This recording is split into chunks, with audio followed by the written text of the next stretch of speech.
મિત્રો આજે ક્યાંય પણ નજર તો એક સાપની પૂરેપૂરી માહિતી આપું છું જે સાપ બિલકુલ બી બિનઝેરી છે અને ક્યારે પણ નીકળે તો મિત્રો મારતા નહીં, કારણ કે આજે હું સાપની માહિતી આપું છું. તમને પૂરેપૂરો જોઈ લેજો મિત્રો. બ્લેક ધારીઓ અને માથા ઉપર વી આકાર હોય છે, તમે જોઈ શકો છો. અને મિત્રો આ ભારતની અંદર 35 જેટલી જાતિઓ આ સાપની થાય છે. એમાં ફક્ત ગુજરાતની અંદર બે પ્રકારના કુકરી સાપ થાય છે, એક રેખાંકિત કુકરી અને એક સામાન્ય કુકરી. આને ઇંગ્લિશની અંદર પણ કોમન કુકરી કહેવામાં આવે છે અને આપણે સામાન્ય કુકરી તરીકે ઓળખતા હોય છે. આ સાપ ફક્ત ને ફક્ત વયસ્ક નર હોય એટલે કે બહુ મોટો હોય તો 14 ઇંચનો અને વધીને 28 ઇંચનો એટલે કે 1.5 ફૂટથી લઈને 2.5 ફૂટ લગીના સાપ મોટા થાય છે. આ દિશાસર અને નીચાસર બંને હોય છે, એટલે કે રાતનો પણ જોવા મળે છે અને દિવસનો પણ જોવા મળે છે. તમે જોઈ શકો છો મિત્રો, આ એક બચ્ચું નથી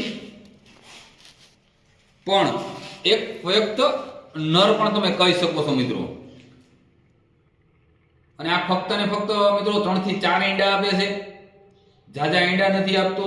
અને આ સાપ આક્રમક હોતો નથી, એટલે કે ક્યારે પણ તમને કરડવા નથી માંગતો. પણ જો તમે એને દબાવવામાં આવે કે બહુ આકર્ષિત થાય તો ક્યારેક કરડી પણ લે છે, પણ આ બિનઝેરી હોય છે, એટલે આના કરડવાથી ક્યારે પણ મૃત્યુ નથી.